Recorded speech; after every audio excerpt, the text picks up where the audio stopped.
This is problem 1.37 from Francois Tardieu's Backgammon Strategic Concepts book from chapter 1. Here's the position.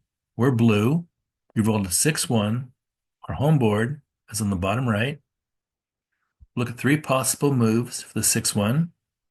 I'll give you my quick observations, some of Tardieu's key points, Tardieu's expert analysis with feedback from XG, Tardieu's summary, and at the end of the video, I'll modify the position, which raises a couple questions.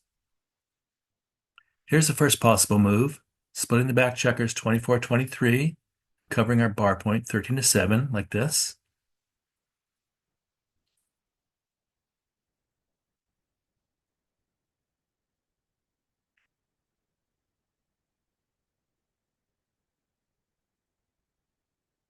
Makes our valuable bar point, covers the blot there, unstacks our midpoint, splits our back checkers into white's 10-checker blitzing structure, leaves the blot on our 9-point.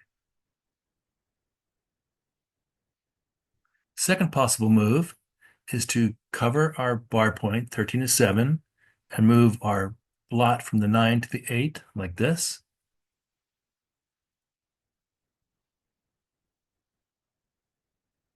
This makes our bar point again, unstacks the midpoint, adds a builder to our 8-point, gets rid of the blot that was on our 9-point.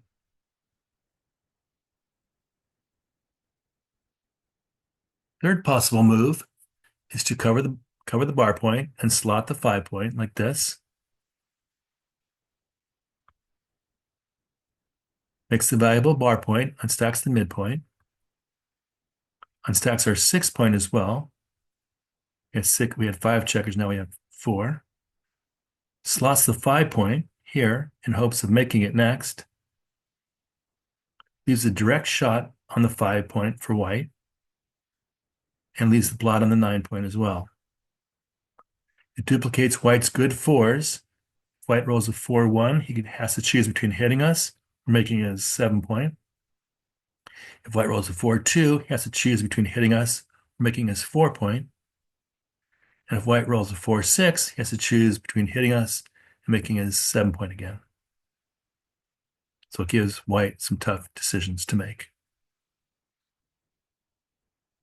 Here are the 3 final positions. Take a look at each position, the features of each board, like the pip count, the strength of each player's board, and the threats facing each player, and think about which one looks best to you. Quick recap, here's the first move, splitting and covering our bar point, splitting the back checkers before and after.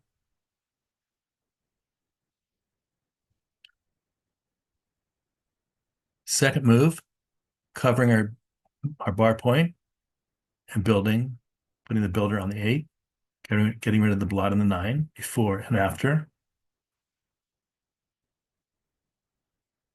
And the third possible move, covering our bar point and slotting the 5-point like this before and after.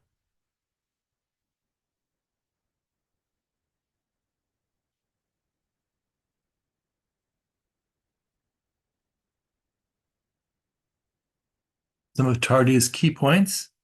All the top plays make the bar point with her 6, 13-7.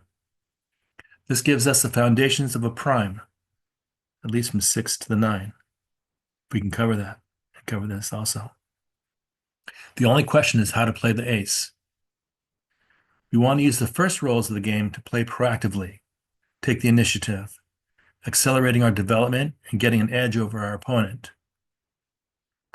Our gains with the potential 5 prime, if we slotted the 5 here and we're able to cover it, we could have a prime from the 5 to the 9. Our gains from doing that outweigh the risk of leaving a shot here on the 5. Especially when white's board is still weak, like it is here. He's only got 1 point covered, 6-point. So that argues in favor of slotting the 5. It's a bad idea to split against stacked attacking points, the 6 and the 8 up here, white 6 and white's 8, where white's checkers are poised to shoot. These towers are just begging to be unstacked to make points.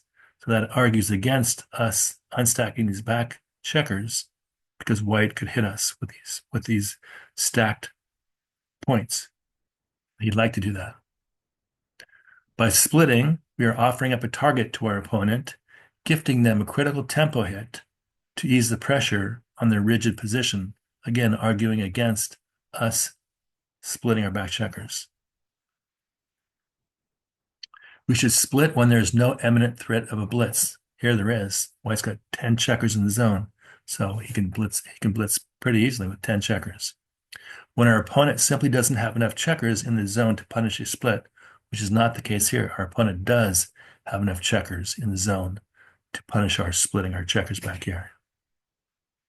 So again, that argues against us splitting our back checkers.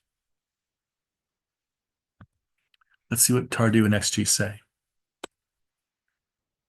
Move where we're splitting our back checkers, 24-23, and covering our bar point, 13-7, is the third best of the top 3 moves. 13-7 does give us the foundation for a prime, the 6 to the 9, hopefully. We can cover the 9, and makes the best use of our 6. Splitting our back checkers, however, gives white an opportunity to unstack their 8 and 6 points to hit us or even to make an inner-board point. So we shouldn't be splitting our back checkers. This is the third best move of the top 3. Second best move of the top 3 is, again, to cover our bar point and move the blot from our 9 to the 8. By moving the blot from 9 to 8, we're adding a builder to our 8 point and moving our blot to safety, but this play does not improve our position as much as possible, which is what this play does. 13-7, 6-5, slotting the 5. Making the bar point, again, gives us the foundation for a prime, makes the best use of our 6. And here, the gains we can achieve by slotting the 5 point and potentially creating a 5 prime outweigh the risks of getting hit. We can cover this, we can slot this and then cover it. Well, we can have a prime going from the 5 to the 9 point, which is 5 points, 5 prime. Especially, well, while white's board is still weak, like it is now. White's only got 1 point covered in his home board. So if we do get hit, we'll come in pretty easily. What's more, 4-1, 4-2, and 6-4 are duplicated for white, who must choose between hitting us or making their 7 or 4 points. So we're giving white tough choices also if they do hit us, if they do make a roll where they could hit us. Tardieu's summary. Tardieu says, don't automatically split your back checkers when your opponent has heavily stacked attacking points, especially if you have a more constructive alternative, such as possibly laying the foundations for a 5 prime, which we do have that alternative. If I modify the position and give white a stronger position here, here's the original position, 4 on the white's 8 point and 5 on white's 6 point. Now make that 2 on white's 5, 3 on the 6, and so on, 2 on the 7, 2 on the 8. So now white's got this stronger board. Now we are in trouble of getting stuck back on the 24 point, so we should step up by splitting our checkers here and covering the bar point. We don't want to get stuck deep in white's home board. I think I'm interpreting this correctly, but I might be missing something. Let me know if you agree or not, or if you have a question or a comment. All feedback is welcome. Make sure to check out Alex Eshaghian's excellent review of Tardieu's book, as well as Sunny Florida Backgammon Club's informative series of lessons on Tardieu's book.